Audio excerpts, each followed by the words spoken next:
Good afternoon, everybody on the East Coast, and good morning still to everyone on the West Coast. And welcome to the Funders Together webinar on new opportunities around ending youth homelessness.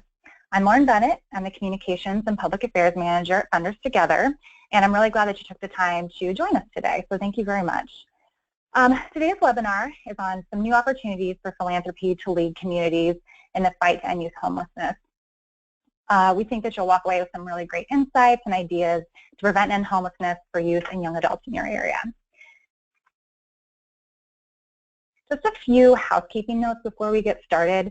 Right now, all of our participants are on mute and will remain on mute throughout the presentation. If you do have a question during the webinar, you can go ahead and type it into the question box on your webinar panel, which is located on the right-hand side of your computer screen. The question box looks like this, which you see on the screen right now, and you can enter a question at any time, but we will save all content-related questions for the end of the presentation. There will be a Q&A session then. And finally, this presentation will be recorded. Because we want this to be a space for candid conversation and discussion among funders, we will only make this presentation available to Funders Together members and invited guests on the past events page of our website. And I'll also be sending out a link through email. You will have to log in to view the recording, and if you have any trouble, you can go ahead and email me at any time. So now I'd like to go ahead and introduce today's panelists. First, we have Megan Gibbard. Megan is the director of Away Home America, the national effort to build the movement to end homelessness among young people. She previously coordinated the regional effort to prevent and end homelessness in King County and was the executive director of Teen Feed, a small agency in Seattle's University District. Megan has over 10 years of clinical experience with homeless youth.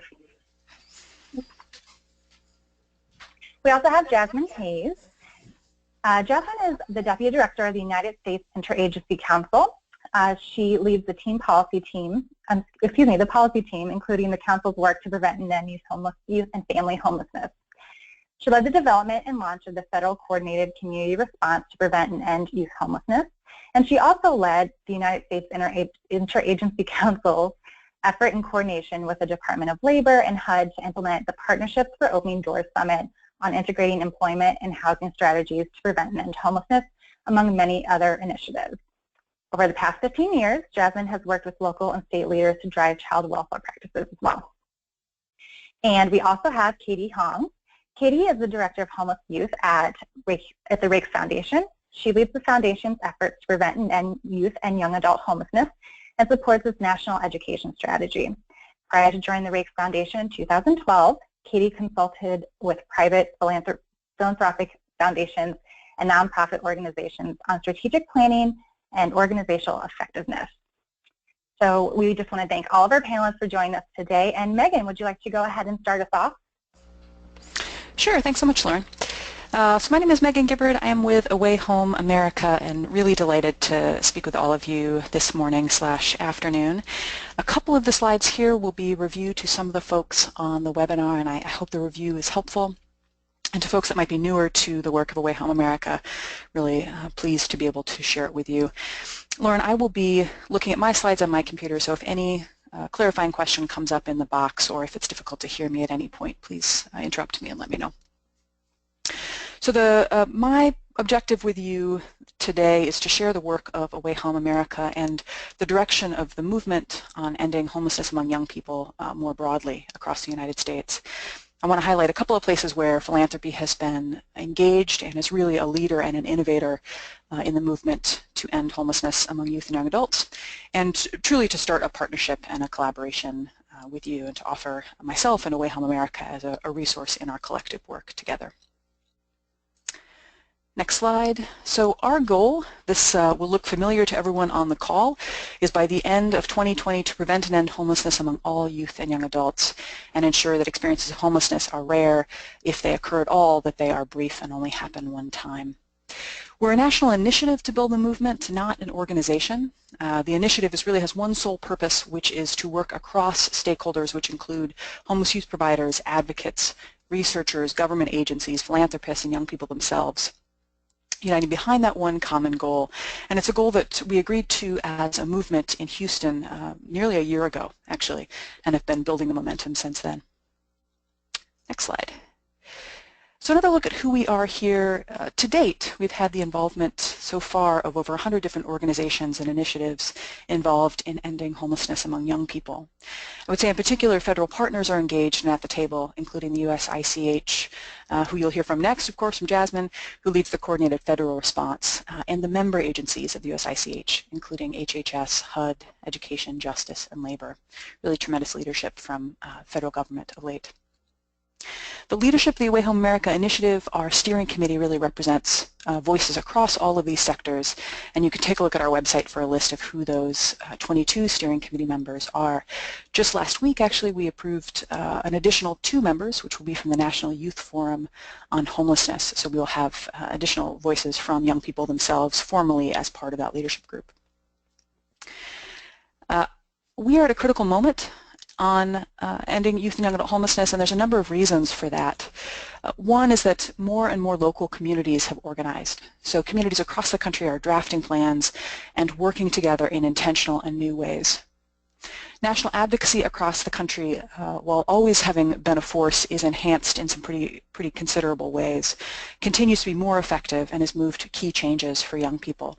One example of that is sort of new collaboration between the National Alliance to End Homelessness and the National Network for Youth, which I think holds a great deal of promise. I mentioned the work of federal agencies, and Jasmine will share more about that next.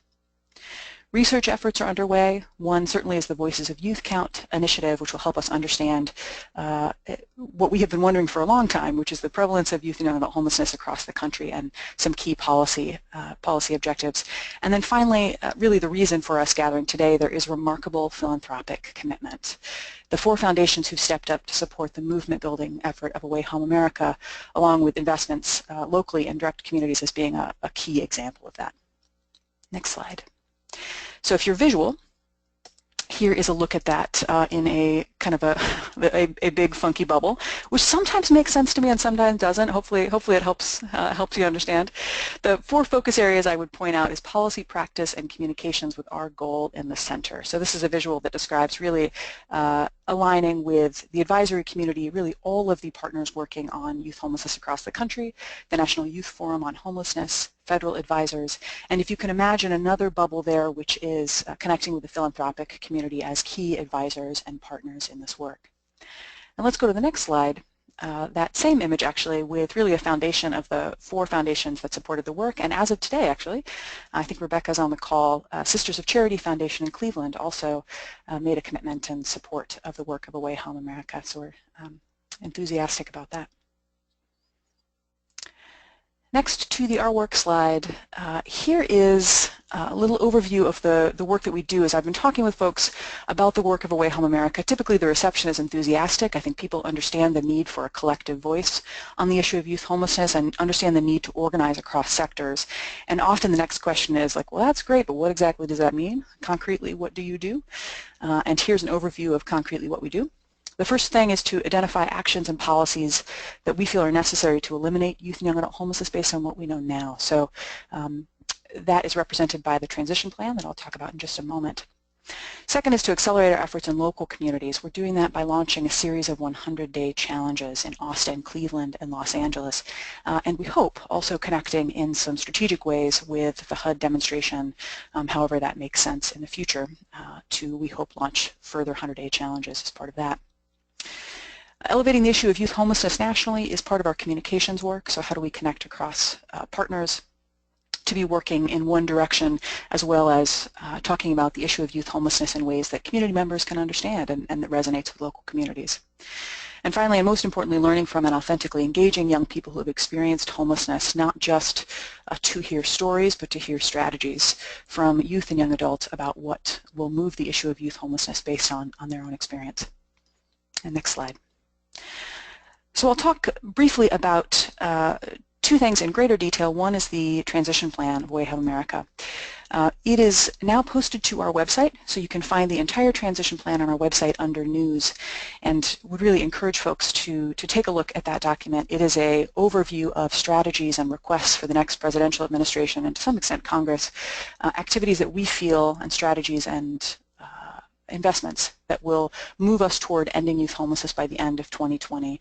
We can expect revisions on that document as we know more. There's a tremendous amount of work happening at the federal level that Jasmine will no doubt talk about in terms of benchmarks and milestones. But what you'll see in this document is key actions and resources, a mix of lower hanging fruit and very ambitious requests, and things again that are under the influence of the next presidential administration.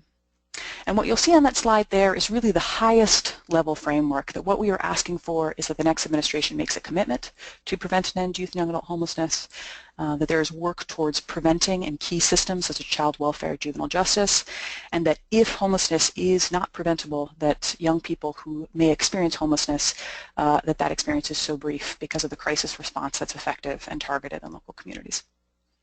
Next slide. That's a little bit on the transition plan. Speaking now about 100-day challenges.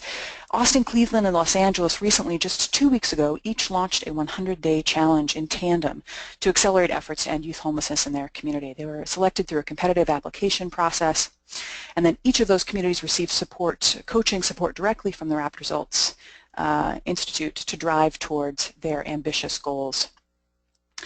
All of the communities are focused on a system response in some manner. In Cleveland, there is a particular focus on young people with child welfare involvement. In Austin, really a housing goal and a prevention goal for young people. In Los Angeles, implementing a coordinated entry system across their community and housing over 200 young people. So there will be more to come on those challenges, including a podcast that will be posted to our website likely this Monday. So several activities, including a webinar this Monday, where communities can follow along and see what's happening there in those communities.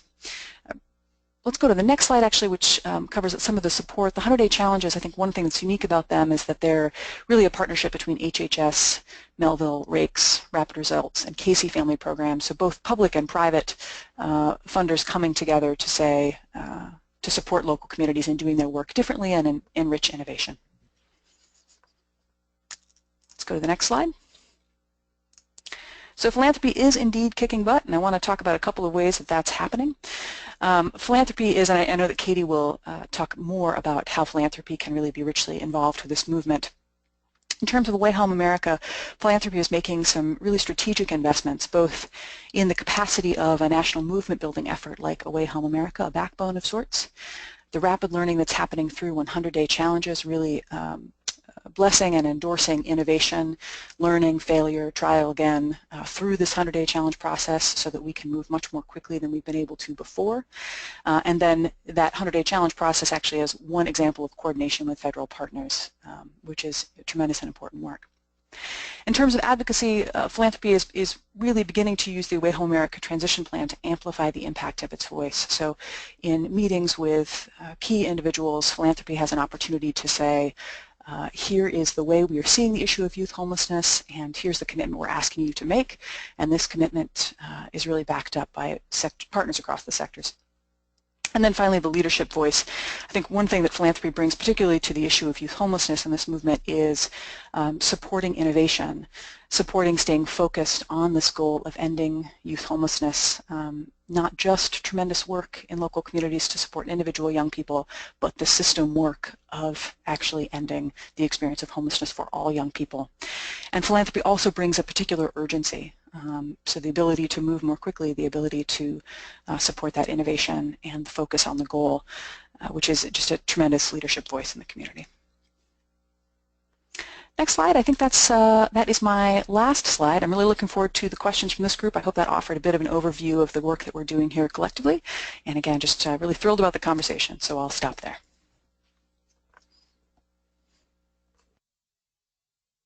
Thank you so much, Megan. So now we're going to go ahead and we'll hear from Jasmine about the work being done at USICH and the Moment for Philanthropy. So, Jasmine? Great. Thanks so much, everyone. It's great to be part of the discussion today and have an opportunity to talk with you all briefly. I'm actually going to focus the next 15 minutes or so really on the Youth Homelessness Demonstration Program, and this is what we're calling the HUD demo, and the potential opportunity for philanthropy to be an active partner in this. I think there's a lot I could say about succession planning and the work at the federal level, but I really want to just focus in on the HUD demo. Part of that is we've heard that this is a unique moment, right, in terms of the momentum that's growing nationally across multiple sectors towards a much more coordinated and comprehensive approach to how communities are thinking about ending youth homelessness, and you've heard Megan lay that out. We're also at this really interesting point in time where we're moving from one administration, one that's been fully engaged and has prioritized efforts to end homelessness, to an administration that's unknown. It's unknown at this point in time, and that's part of our challenge. And you heard Megan talk about this, and so there's this real concerted effort to think about how we carry the message that will support and continue our efforts across federal agencies to ensure that we don't lose any of the momentum we currently have. And I think that's one of the unique roles that philanthropy can play. It's being a strong voice that builds on the succession planning underway across agencies and just continues to elevate this issue as a critical issue that needs to be prioritized by an incoming administration. So with that, I'm going to jump into the federal perspective on the demo, and then I'm going to step back and talk a little bit about the roles, which I think will end up being a good segue to what Katie will introduce. So if we can move to the next slide. I know many, if not all of you, are very familiar with this slide, but I always think it's important to start here, right? So today's conversation is framed by Opening Doors, our federal strategic plan to prevent and end homelessness, which is the blueprint for how USICH and our partners are working to end homelessness in this country. Opening Doors has advanced a set of strategies that call upon the federal government to work in partnership with state and local governments, as well as the private and not-for-profit sectors. And the success of Opening Doors is evidenced by the 2 states and the 29 communities that have been confirmed as having ended veteran homelessness, by the reductions in unsheltered and overall homelessness since 2010, and by the new investments targeting youth experiencing homelessness. And so our discussions today about youth fall squarely under the third goal of Opening Doors, ending youth homelessness by the end of 2020. So if we can move to the next slide. I think this slide is a nice visual representation of our progress to date in implementing the federal framework to end youth homelessness. And the HUD demo, which is helping to advance our strategy of building capacity for service delivery, falls into phase 3 of the framework implementation. And this is about adding to and building the evidence base of what works to prevent and end youth homelessness. The demo is designed to address 2 strategic action areas that we outlined in our guidance that was released last year by USICH for preventing and ending youth homelessness through a coordinated community response. So the first strategic action area is focused on building the foundation for that response, and then the second is focused on building the capacity of local communities to implement the components of such a response. By engaging in a system-wide approach, communities can better understand their needs and assets, they can plan for and allocate new and existing resources, prevent and quickly divert youth from homelessness where possible, and then identify, engage, and respond to the diverse needs of young people. The coordinated community approach, or another way to think about this is the systems approach, is essential for the success of communities seeking to prevent and end youth homelessness. We've seen the fundamental role that this kind of approach plays in making the changes that are needed to end homelessness for our veterans, and we want to be able to translate that success and that learning in a way that's appropriate for ending youth homelessness. That brings us to the next slide, and the Youth Homelessness Demonstration Program. So what exactly is it that we're trying to accomplish through the demonstration? There are a number of objectives, but before I walk through them, again, I just want to reiterate that we have a really unique opportunity through this particular demonstration for communities to be innovative and to test how they would develop and implement particular projects as part of a coordinated system that's nimble and responsive to the needs and strengths of young people in their community. That said, we're looking at this demonstration to be a vehicle for continuing to build upon the national momentum that's growing across the country. So this is an opportunity for the homeless assistance system to accelerate efforts to prevent and end youth homelessness in partnership with the youth serving systems and really move the needle on this work. As partnerships are being formed, as challenges and potential solutions are being identified, and resources are being deployed to provide communities with assistance as they test new strategies, we want to evaluate what's happening so that we can be sharing and learning both at the local level and then nationally. Another objective is related to expanding service capacity, and this is central to the demonstration. As we're learning about what works, where we need to adjust or move away from particular approaches, what array is needed, and so forth, we're going to be looking to communities to demonstrate how they're increasing their ability and capacity in both size and scope to serve young people. And the demo will also focus on evaluating the use of youth-specific performance measures. So that means looking at the overall system performance for a continuum of care and how this connects to youth outcomes and what it is we're tracking and how we're defining success. So it's an opportunity for communities to help inform strategies to improve performance measurement.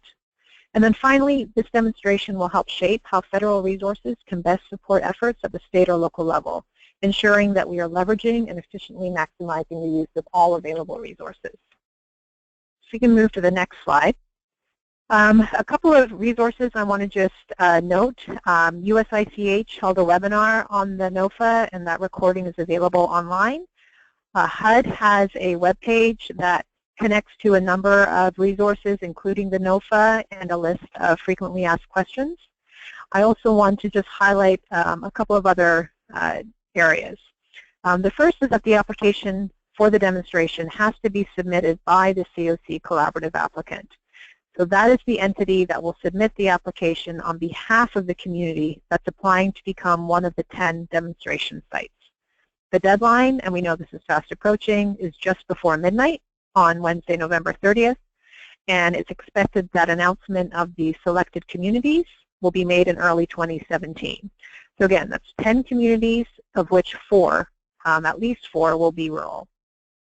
One of the exciting things about this demonstration is that it offers communities to be really innovative and bold in how they're thinking about building their coordinated system to prevent and end youth homelessness.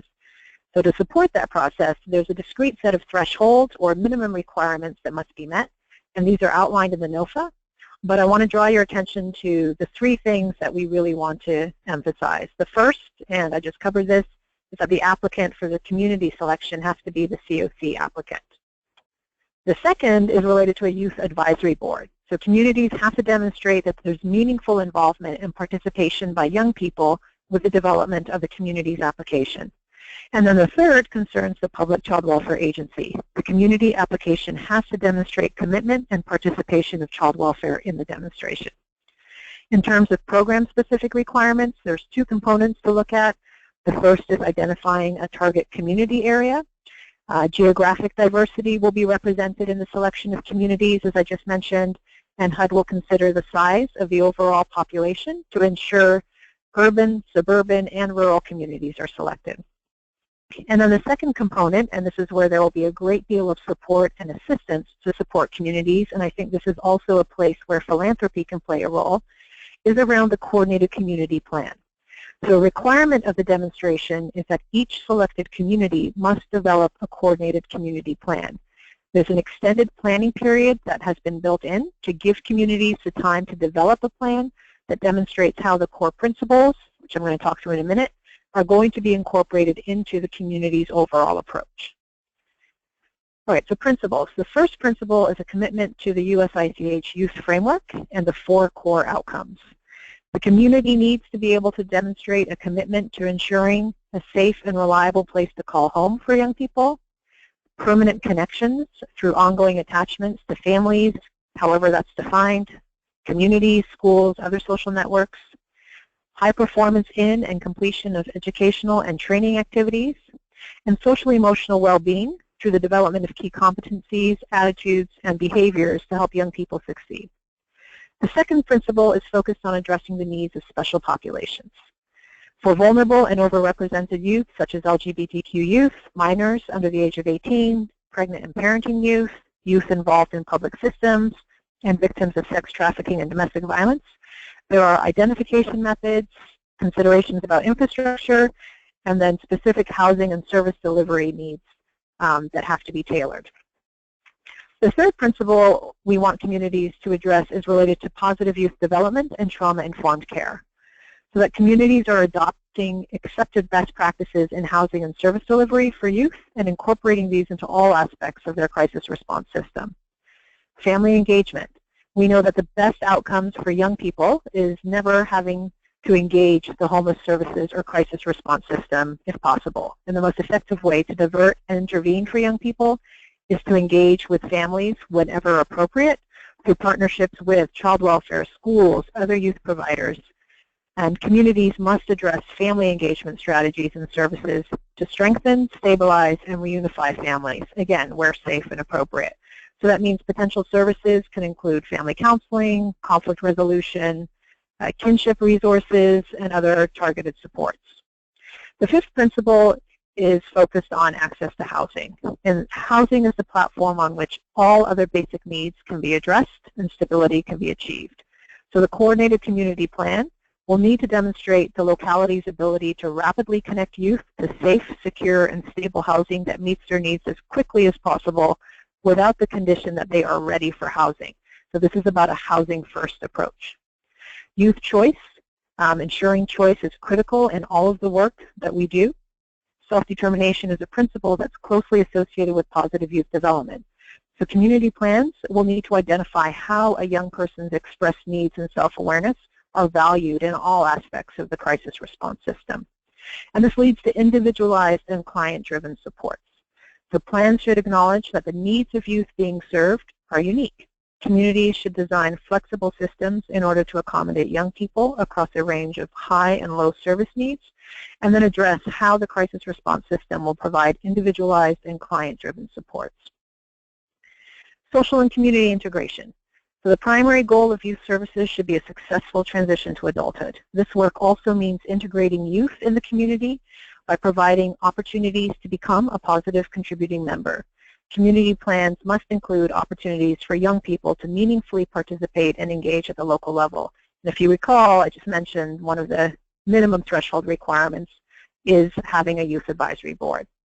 And then finally, the last principle that should be reflected in the coordinated community plan is related to coordinated entry. All right, so if we can move to the next slide. All right, so we've talked very briefly about the demonstration. So what does this mean for funders and philanthropy?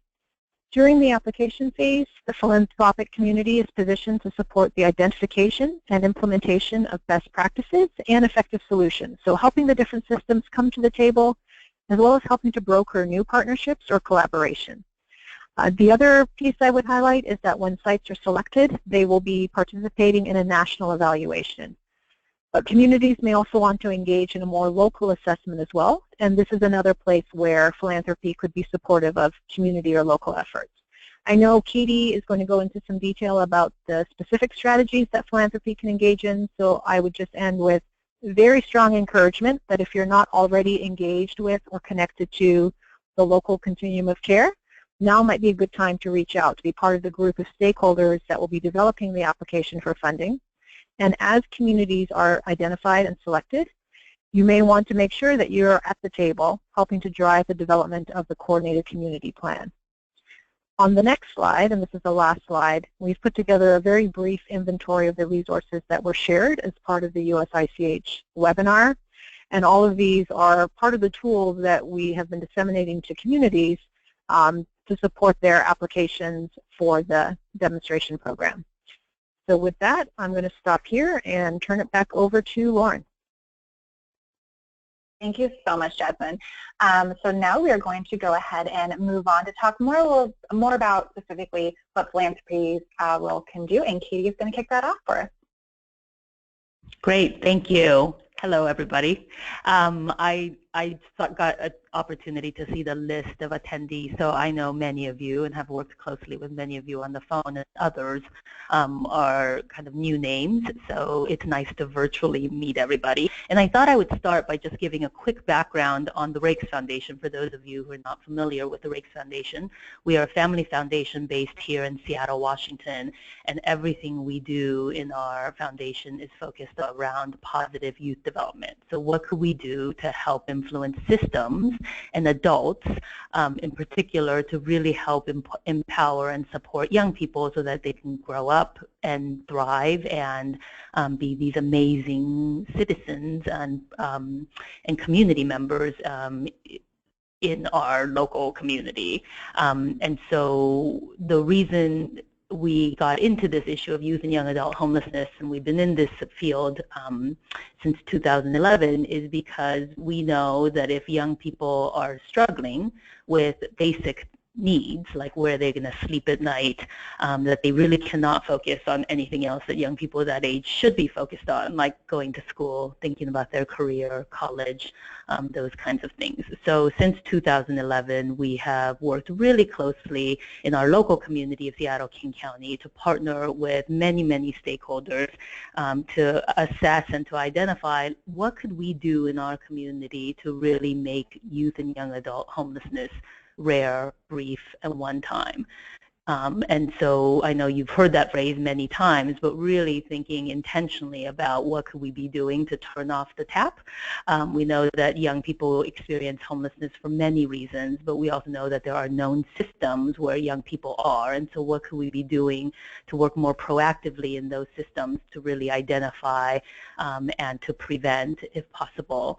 Or if not, and young people are coming into the crisis response system, what could we be doing to make sure that their homelessness is as brief as possible, and that if we can work to try to divert them from the system, that we do so, and that it's certainly that their homeless experience is one time as opposed to recurring. And so all those youth level outcomes that Jasmine talked about are things that we have really worked with our local partners here in our community to really pay attention to say how can we achieve that for all young people. We knew early on that that in order to do that as a foundation, that we really had to be looking at these issues at a systems level, because no one entity, no one sector could really do any of that by themselves.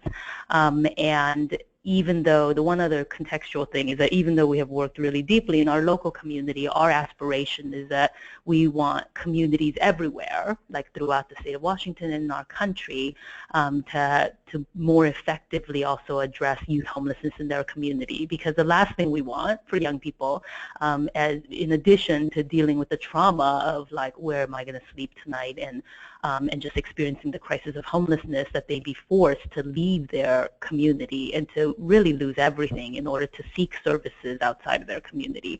So we couldn't be more happier that that really that there is this window of opportunity, and both Megan and Jasmine have alluded to this, where there is more awareness and support and efforts to try to get communities everywhere to really focus on this. And so we're super excited to not just for our own local work, but for statewide efforts and national efforts as well. So I think that before I dive into the specific activities and ways that philanthropy could be engaged, I want to just stress kind of a key meta message at the high level, which is and I think that you definitely heard this in both the earlier presentations, which is that philanthropy is an important player, but we are just one player among many, and certainly our sector cannot, right, like it involves many, many other stakeholders. But we do have certain advantages that we should absolutely leverage when we come to the table to work with others to really end youth homelessness everywhere. And so those are the kinds of things that I would like to talk about. And as we think about kind of what I try to do is kind of group them into categories. And again, there are common themes to what you heard from Jasmine and Megan.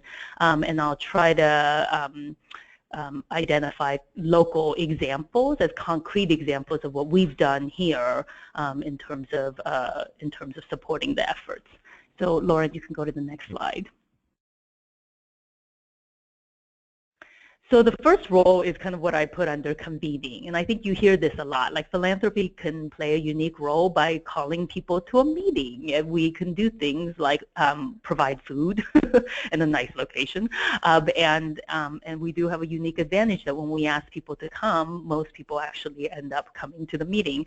And in particular, I think in this issue of youth homelessness, where it really does involve multiple systems, really one of the best roles we could play is silo busting. Right? So it's asking people to come to the table where they don't usually talk to each other, but it makes sense, and they need to talk to each other and collaborate if we really are going to prevent and end youth homelessness. So so one, silo busting. I think second is really in terms of using our convening role to bring together multiple funders. So that's both on the philanthropic side as well as on the public sector side. But really, how do we get, and align funders to act with one voice and in a unified way. I feel like as funders, we oftentimes expect that of our grantees, and yet we, so the same kind of expectation that we expect of grantees, we should look in the mirror and kind of apply to ourselves. So how do we also speak with one voice? And certainly for us at the Raikes Foundation, when we started getting into this issue back in 2011, that was one of the first things we did, was call our philanthropic partners in our local community, our government partners, to say, what do we know about this issue? Who's doing what? What's our local landscape? What do we know about the numbers? Where are our assets? Where are our gaps? And how should we move? We can't do everything, so how should we prioritize? So I definitely think that the power of convening, while it sounds like, oh, calling a meeting, like it really does, I think it really helps jumpstart conversations. I know that Butler, I saw that Ann Morin from Butler Family Fund is also on. I know that they've done some really great convening of employment in the homelessness sector, and the Sisters of Charity in Cleveland have done some really great silo busting work with the homeless system and child welfare system. So, those are also concrete examples of what philanthropy could do to really bring multiple systems together. This whole category under number 2, strategic investments, I think again the uber message there is when we think about strategic investments, I think the key message is think about things that government money and public dollars are just not well suited for, and they don't typically invest. And so, so one of the first examples of the system's backbone, when you have a collective impact type of project, or when you have a systemic kind of response where you're trying to, again, bust different silos and bring people together, that takes real effort. It has to be somebody's job to kind of ask people to come together and to plan kind of at this systemic kind of regional level. And so, and oftentimes that's not really anybody's job. And so one of the first investments we made here locally was to actually pay for a FTE to sit at our local county government, whose job would be to think about these issues at a regional level. And so that's a concrete example of the kinds of things that philanthropy can pay for. Innovation, we talk a lot about that, and so what does that mean? I mean, I think it really is experimenting with a lot of these ideas, quote unquote, it may be unproven in your own local community. So host homes is a really concrete example of where, nationally people have talked about host homes or shared housing as one innovative strategy for youth and young adults. But oftentimes I think you have to test it out in your own local community before people really believe that it could be an answer. And so that's an example of something in our local community where youth and young adults actually have been really involved in our work, and that was one of their concrete recommendations was, we should experiment with host homes for young adults. And so this past year, us and another local foundation basically helped to launch that program along with a small assessment, evaluation and assessment to see, does it work, and if so, who does it work for? And so I think that that's something that philanthropy is uniquely situated to fund, are these what seems like innovative ideas, but it's risky because we haven't done it. But what we can pay for is to kind of jumpstart or to test out an idea. Flexible dollars, I think it's also, one of the things that we did last year was pull together our key providers to say, okay, we've had lots of discussions at the systems level around how do we make youth homelessness rare, brief, and one time. But from your perspective, at the frontline kind of agency level, what is standing in your way, and what do you need? And one of the key things that we heard from them was flexible dollars, right? That what they deal with are these programs that have it's kind of like that game of where it's like the children's game of where you put in the circle into the circle box and you put the square into the square slot.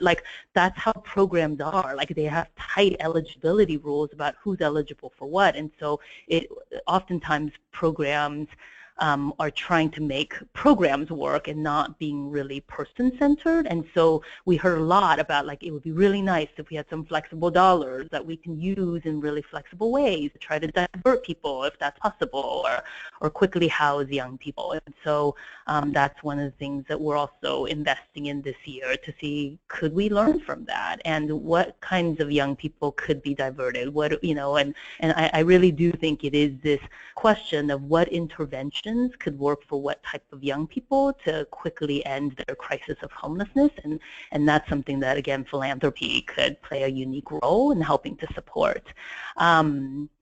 Pilots, I mean, it's kind of a similar idea, but the one thing that I really want to stress is that also philanthropy can use our money in more quicker ways, that, like, even if government wants to fund, it just takes years before they could RFP out their money in more creative ways. And so a concrete example of that here locally is that as soon as we started this work in 2011, lots of people came to the table to say, you know, we really should try family-based approaches, that if young people come into the homelessness system, we shouldn't automatically assume that families are all bad and that family reconciliation or family support just isn't possible. So could we do some work to pilot and to see, like, if we were to offer family-based support, what could that look like? And so it was philanthropy that came to the table to kind of test out different models, and then a couple years after that, our local government, King County in this case, came in and they kind of took over the funding. So that's also another example. I want to go back to this point about convening, like, again, because we were able to convene other funders to the table, it was, you know, we have a situation in our local community where different funders are also funding different things. So, you know, I think that's the other message that I want to share, is that you don't have to do everything. Your role, I think you can play an incredible role just bringing other people to the table and really trying to figure out, you know, which funders want to fund what kind of stuff, and how do you, again, align your efforts. Youth voice is a really huge asset. You know, I'm really happy that the HUD NOFA and Jasmine spent a lot of time talking about this, and as did Megan, that young people with lived experience and getting their active participation, not just in a tokenistic way, but in a real authentic, deep way of where they can be at the table to really help shape kind of the community's response to youth homelessness is super important. And they are really some of the most amazing advocates for additional resources and better policies to end youth homelessness. And doing that well costs money. And it costs, you really need the capacity to be able to do that. And government dollars just, they're not good at funding advocacy efforts. And so you know, I'll talk a little bit more about advocacy later on, but I do think cultivating and supporting youth voice, again, from an advocacy perspective, but also because it's a good youth development kind of leadership effort, that's also super important and can be a unique way that philanthropy can support local and national efforts. Research and assessment, again, you know, I just don't think that there's enough done in this area, and it seems like communities everywhere are really trying to figure out, like, what works for young people, how can we turn off the tap, like, what can we do in schools, what can we do in juvenile justice, what can we do in child welfare systems, what type of housing interventions work for whom, what should we be doing more of? These are all questions that I feel like communities everywhere are really struggling with, and so to the extent that philanthropy could help fill some of these gaps in helping to answer these questions, but also doing it in a networked way so that we could all be learning faster, more effectively together, I think is another way that we could be engaged. So, I mean, those are just kind of some concrete examples that came to my mind when I was thinking of strategic investments, but we can talk more about that in the Q&A session. Okay, next slide. The third broad bucket is around advocacy, and I just want to talk about a few things here. The first is, you know, I mean, I think that most people, when they think of foundations, think of, oh, money, because that is the core business of what we do. And at the same time, I also think another really powerful way that philanthropy could be engaged in this effort is to use our voice and to use our relationships with other peers and with other influential members of our community to just shine a light on this issue. I mean, I think one really powerful thing on any issue actually is when non-traditional allies come to the table to say this is a really important issue and you should care about it. So it's not just for people who care about housing and homelessness issues, but it's, you know what, if you care about our educational outcomes and that you want every kid to graduate, like, do you realize that there are, thousands of homeless students in your schools who are students in your school who are homeless, who are not meeting those academic achievement goals? So really, using your voice and the relationships that we have with people in our community to raise the visibility on this issue can be really, really powerful. And just one concrete example of this is that when at the state level, people started caring a lot about, wow, there's youth homelessness in almost every single zip code in our state. It's not just an urban issue, but it's also a rural issue. That one of my trustees was down there testifying with our First Lady to say, this is an issue that we care about and here's the reason why. Like, I think that really makes a difference. Again, it's somebody who you wouldn't necessarily expect, and so it does have it does carry a lot of weight in terms of, again, raising the visibility of the issue. The other thing that you could do is actually make grants to increase awareness. And so in our local community, one of the first things that we also did was to work with our local online kind of paper to do a whole series on youth homelessness. So kind of like paid coverage, of like, and we couldn't tell them what to report on, obviously, but there were opportunities to do much more in-depth kind of profiles of our local community, to ask questions like, why do we have young people who are homeless? Or, what are the types of services? Or what are the types of gaps? So again, that was an investment that we made in our community that then our partners were able to use when they were communicating about the issue. Investing in advocacy capacity, again, this gets back to my earlier comment about how government doesn't really fund entities to lobby against itself. And so this is where philanthropy can play a unique role. The Campion Foundation has been an amazing partner in this effort, not just locally, but also nationally.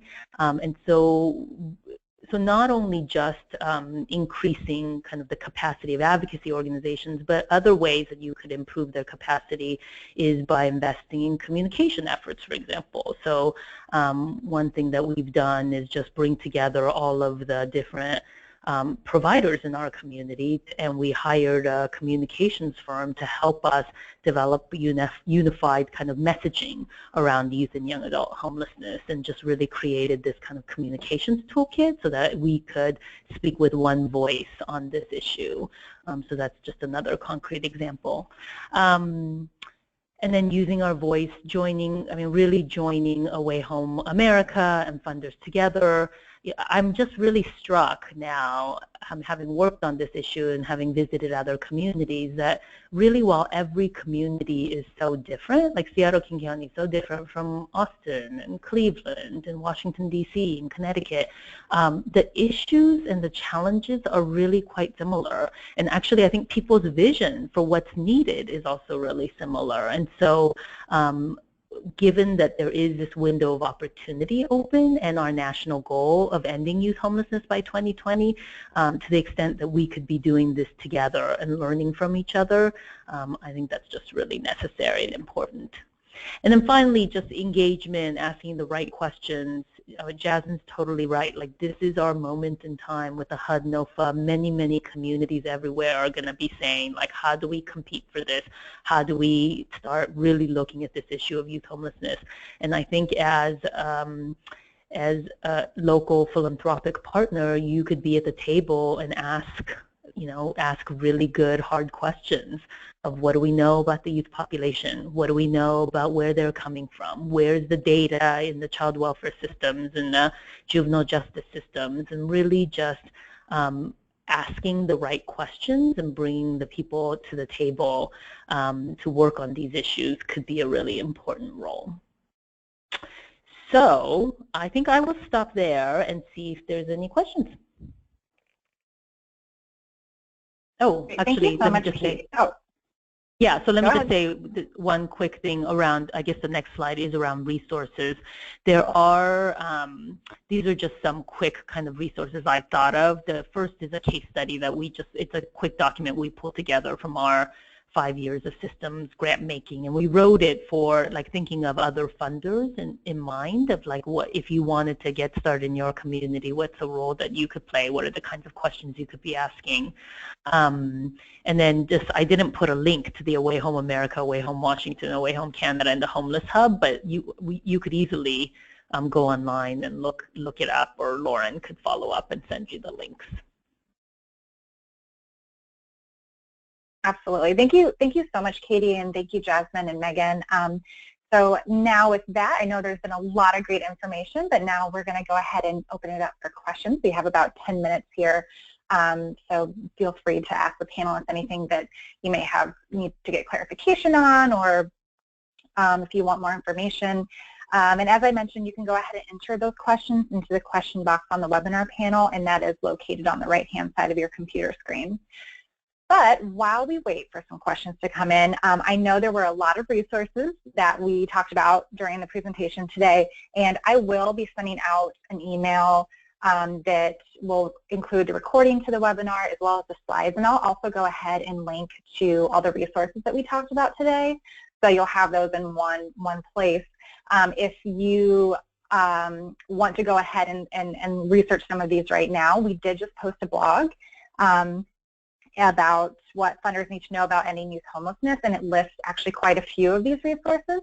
But like I said, I'll go ahead and I will compile all those into an email and send that out to you along with the recording and the webinar slides. So and Lauren, this is Katie. Yeah.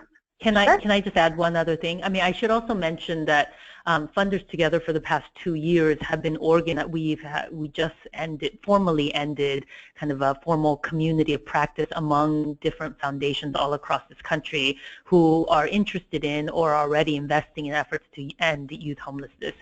And so I'm hoping that you or Amanda or Jennifer could talk about kind of what comes next.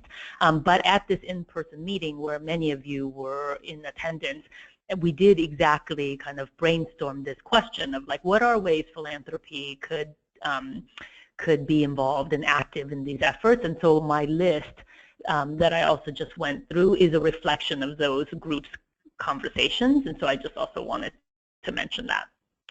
Yeah, thank you so much. And the blog that we just posted actually reflects a lot of that information. So from the conversations that we had at Foundations for Youth Success, we generated 5 questions that we thought were most important for funders to know. And we're going to be taking all the resources we have and talking with our members and compiling some resources so we can talk about what we learned in this 2-year group and spread that information to all of our members who may be interested in taking part in ending youth homelessness. So just the first question, and Katie, this might be a good one for you. Can you talk a little bit more about partners in your community and what were some of the specific types of partnerships that you found to be really valuable? Hello? Am I still yeah. here? Okay. I'm like, oh. Yeah, no, really good question. I mean, I think again, like, locally, when we decided back in 2011, like, wow, you know, there's this crisis of unaccompanied young people who are experiencing homelessness, and yet we don't seem to know that much about it. Like when we asked the question of like, who are homeless youth in our community, like we got numbers that were like 500 to 10,000, you know, like, I mean, it's just kind of like all over the place. And while we had really amazing providers, like a number of organizations that for decades have been serving young people in crisis and doing like the best they can to like house them and feed them and really respond to their immediate crisis, we didn't really have a systemic kind of response. So in other words, like it wasn't anybody's job to think about it. Like it wasn't anybody's job to think about like how do we get an accurate count? And then once we know about that count, like what do we know about the characteristics of young people experiencing homelessness?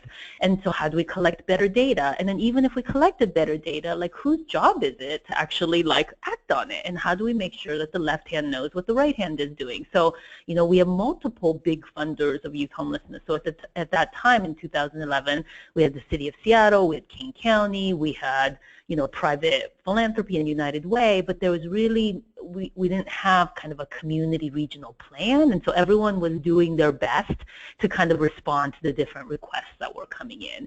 And so in terms of the partner question, it really was like back in 2011, like how do we bring the key funders of anybody who's funding in this space of youth homelessness and start to like make sure that we get to like so it really was a funder level effort from the beginning. Like that was kind of our first effort, was like how do we bring funders together? And I start to identify like where are the gaps that we have in our community. And in our community, what we identified was that there really wasn't any efforts at that point around prevention efforts, not system-based or family-based. And so how do we jumpstart at least a family-based kind of prevention efforts?